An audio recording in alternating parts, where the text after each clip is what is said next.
मराठा समाजाच्या आरक्षणासंदर्भात मनोज जरांगेंकडनं वेळोवेळी सरकारला अल्टिमेटम देण्यात येते. पुन्हा एकदा मनोज जरांगेंनी उपोषणाचा इशारा राज्य सरकारला दिलाय. यातच ओबीसी समाजामध्ये मराठा समाजाचा समावेश करा ही गेली मागणी अनेक वर्षांपासून मराठा समाजाकडनं राज्य सरकारकडे केली जाते आणि त्यातच राज्य सरकारने आता ओबीसी संदर्भात एक मोठी खेळी केली आहे. ओबीसी मध्ये अनेक नवीन जातींचा समावेश करण्याचा प्रस्ताव केंद्र सरकारकडे पाठवण्याचा विचार राज्य सरकारचा आहे. या संदर्भात महसूल मंत्री चंद्रशेखर बावनकुळे यांच्याकडून ही महत्त्वपूर्ण माहिती आपल्याला बघायला मिळते.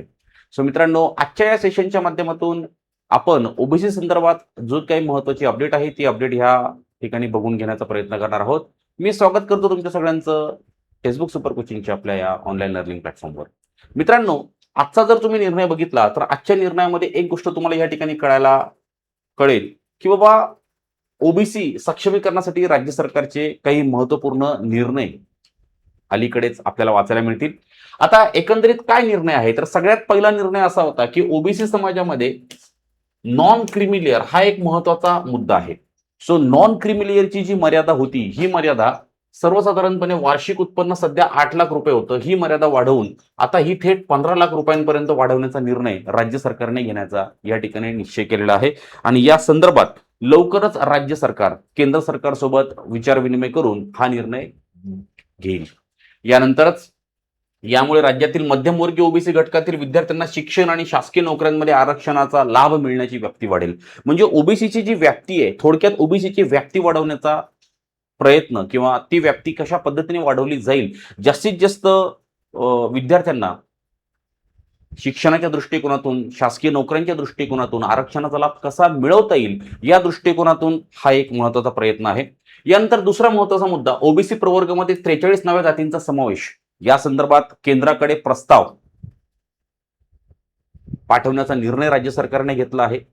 आता यामध्ये विषय काय तर जवळपास 27 ते 32 जातींच्या नावांमध्ये असलेल्या भाषिक आणि लेखनाच्या चुका दुरुस्त करण्याबाबतही या बैठकीत चर्चा झाली.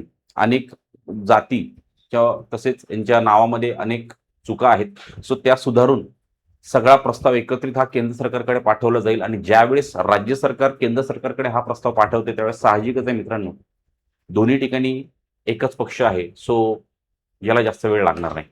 तिसरा महत्वाचा मुद्दा, प्रशासकीय घडामोडी आणि पुढील पावलं. समितीचे अध्यक्ष महसूल मंत्री चंद्रशेखर बावनकुळे यांच्या अध्यक्षतेखाली अलीकडेच ही समिती म्हणजे ही बैठक पार पडली.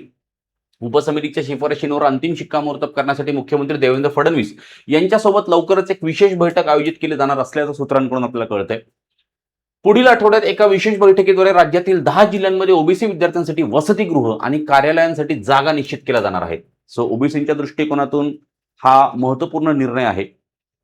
चौथा महत्त्वाचा मुद्दा, परीक्षाभिमुख आणि कल्याणकारी योजना.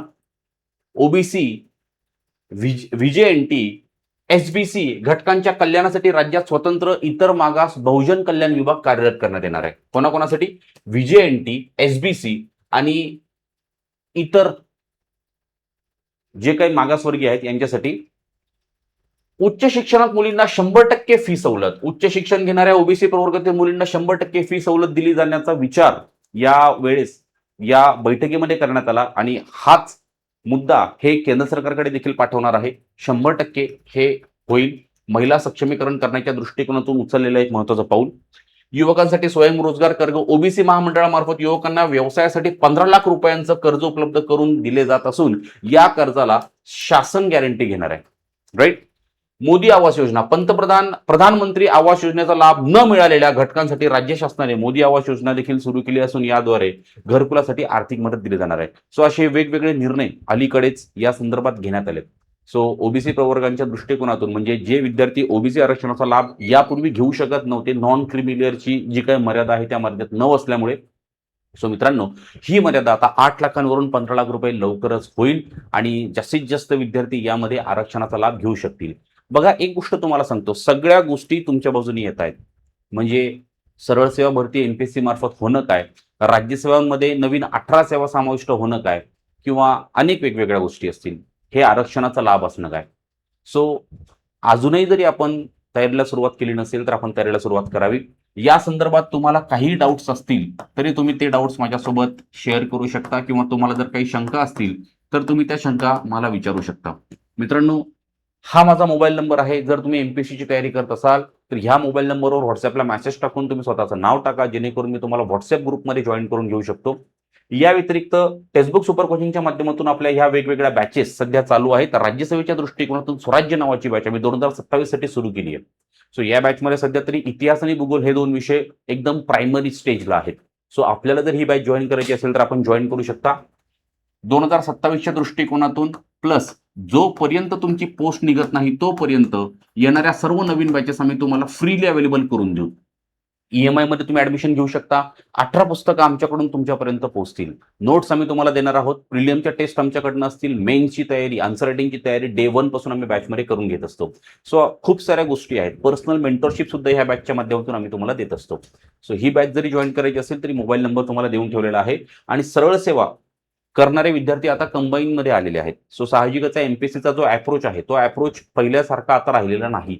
सो हा नवीन अप्रोच आहे. सो या स्पर्धेच्या युगामध्ये आपल्याला राईट ट्रॅकवर चालणं खूप जास्त गरजेचं आहे. आपला अप्रोच क्लिअर असणं गरजेचं आहे, तरच आपल्याला सक्सेस मिळेल.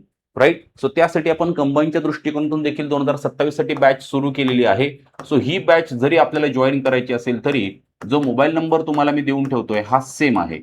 सो माझं नाव आहे रितेश. सो तुम्ही मला कॉल करू शकतात या मोबाईल नंबरवर आणि ऍडमिशन संदर्भात चर्चा करू शकतात. सो ओबीसी संदर्भातली ही महत्त्वाची अपडेट तुमच्यापर्यंत. या संदर्भात जर काही शंका असतील तर बिनधास्त बोला. थँक्यू.